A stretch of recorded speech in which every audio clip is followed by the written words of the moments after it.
Kesertaan berikutnya, saudara, dianggap menghina dan melecehkan Presiden Joko Widodo. Budayawan senior Butet Kertarajasa Selasa siang dilaporkan ke Kepolisian Daerah Istimewa Yogyakarta oleh 3 kelompok relawan Jokowi. Proses pelaporan mendapat pendampingan hukum dari tim kampanye daerah Prabowo Gibran. Pada Selasa siang, 3 kelompok relawan pendukung Presiden Joko Widodo mendatangi Mapolda DIY untuk melaporkan Butet. Para pelapor menuding Butet sengaja menghina Presiden Joko Widodo di hadapan masyarakat umum dengan menggunakan kata-kata yang tidak pantas. Sebagai kelompok yang menyatakan dukungannya pada pasangan Capres-Cawapres nomor urut 2, para pelapor mendapat pendampingan hukum dari tim kampanye daerah Prabowo Gibran. Kalau di Bantul namanya geplak. Ini nggak nyanyiin, Cek yang nyanyi. Oke.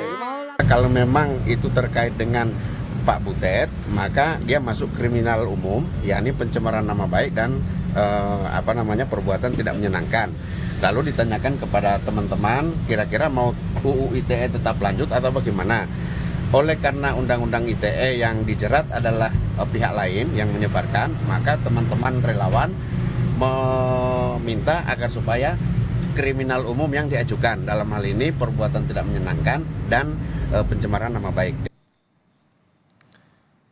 Istana angkat bicara soal pantun dengan kalimat umpatan yang dilontarkan budayawan Butet Kertarajasa. Koordinator Staf Khusus Presiden Ari Dwi Payana bilang Presiden Jokowi bersikap biasa saja karena telah terbiasa menerima ujaran kebencian, hoax hingga fitnah sejak pemilu 2014 lalu.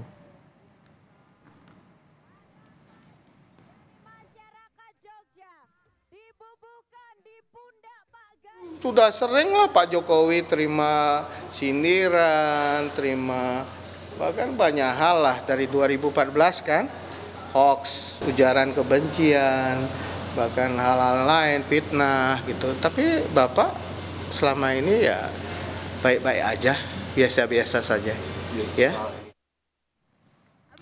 Sekjen PDI Perjuangan Hasto Kristianto menyebut sindiran Butet Kertarajasa pada Jokowi adalah cara budayawan memberi kritik. Hasto bilang kritik Butet itu muncul karena Presiden menunjukkan keberpihakan pada calon tertentu. Tapi gagal terjungkal-jungkal. Rakyat akan ikut membela, menyampaikan solidaritas. Karena ketika seorang budayawan mengkritik, itu sudah dengan rasa. Itu sudah dengan alam pikir dan hati nurani yang jernih. Ini yang sebenarnya terjadi, yang seharusnya tidak perlu.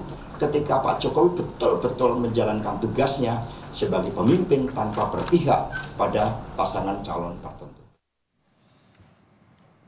Informasi terkini pelaporan Butet Kertarajasa ke polisi akan disampaikan jurnalis Kompas TV Michael Aryawan. Selamat petang, Michael. Bagaimana laporannya? Apakah sudah diterima oleh polisi? Selamat petang Ibrahim dan saudara. Hingga saat ini, hingga kami melaporkan kepada Anda Ibrahim, proses di Polda Daerah Istimewa Yogyakarta masih terus berlanjut. Terakhir tadi dilakukan konsultasi hukum antara pelapor, kemudian pendamping hukum dan juga dari pihak kepolisian. Nah, tetapi besar kemungkinan Butet Kertarajasa akan dilaporkan dengan tindak pidana umum, yaitu pasal 218, di mana mereka melihat di pasal itu disebutkan secara jelas bahwa Presiden dan Wakil Presiden dilindungi kehormatan dan harkat martabatnya, apalagi jika dilakukan pelecehan di depan umum maka bisa dilakukan pidana penjara paling lama 3 tahun 6 bulan.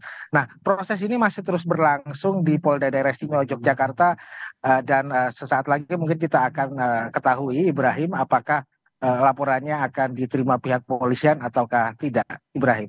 Michael, sejauh ini apa ada respons dari Butet soal pelaporan? Ya, beberapa teman awak media tadi kami mendatangi ke rumah Butet, disebutkan Butet menegaskan bahwa dirinya tidak takut jika dilaporkan oleh pihak manapun dan dia siap bertanggung jawab dengan apa yang diomongkan. Nah, terkait hal itu namun Butet belum bisa banyak berbicara karena memang dia belum mengetahui spesifik apa saja yang dilaporkan oleh pihak relawan Jokowi ini terhadap dirinya, Ibrahim. Jadi sampai saat ini belum ada pernyataan dari polisi soal pelaporan Butet ini, Michael? Ya, betul demikian, Ibrahim. Baik, terima kasih Michael Aryawan untuk laporan Anda langsung dari Yogyakarta.